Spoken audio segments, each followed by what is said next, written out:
தினத்தை முன்னிட்டு தமிழக வெற்றிக் கழகம் சார்பில் கோவை சரவணம்பட்டி பகுதியில் அக்னி சிறகே 2025 என்னும் தலைப்பில் 1000க்கும் மேற்பட்ட பெண்கள் பங்கேற்ற மாரத்தான்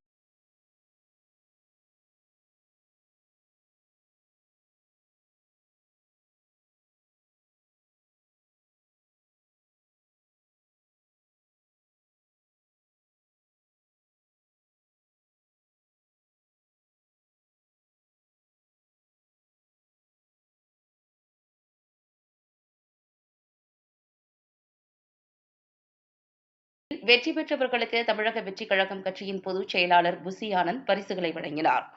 மேலும் தமிழக வெற்றிக் கழகம் சார்பில் மகளிர் ஆட்டோ ஓட்டுநர்களுக்கு சான்றை அணிவித்து கௌரவித்தார்.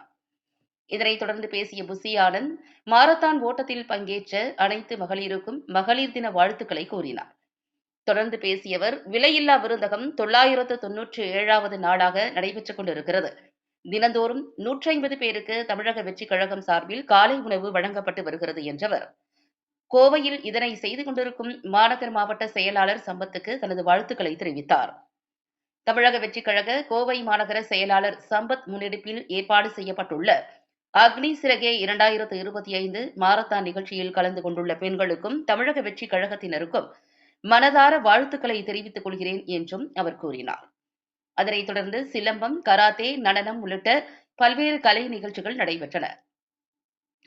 இந்நிகழ்ச்சியில் senior athlete Bhavani Kasinath, KTMAA ஒருங்கிணைப்பாளர் ஜெயலட்சுமி, கோவை பாண்டியன் ஆகியோர் சிறப்பு விருந்தினர்களாக கலந்து கொண்டு போட்டிகளை துவக்கி வைத்தனர்.